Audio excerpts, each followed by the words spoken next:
racisme systémique est bel et bien un problème au sein du SPVM. La Cour supérieure vient de donner raison à la Ligue des Noirs qui menait une action collective contre la Ville de Montréal. Un jugement majeur qui risque de coûter cher à la Ville. Yves Poirier.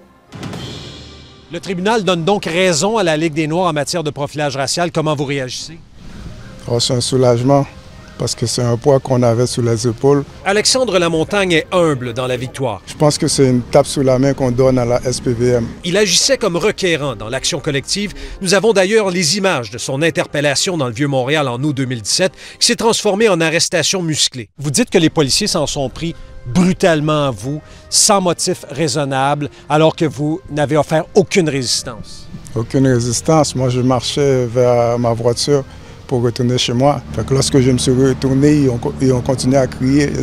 J'étais comme, est-ce que c'est à moi que vous parlez? Ils ont dit, ouais, tu nous regardes, est-ce qu'on peut t'aider?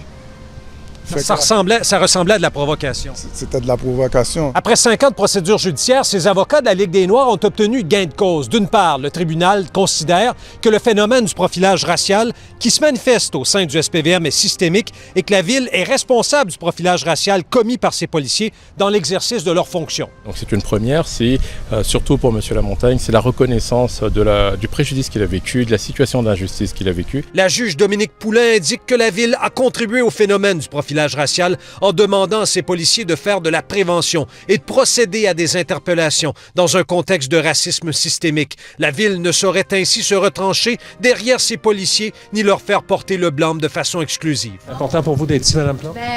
Oui. Rappelons que Valérie Plante avait témoigné en 2023 dans le cadre de ce procès. Elle avait reconnu que le profilage racial existait et que les victimes avaient droit de demander réparation. Enfin, au cabinet de la mairesse, on nous dit que son administration est la première à reconnaître le racisme systémique et qu'on va continuer de déployer des efforts sans précédent pour lutter contre le profilage racial.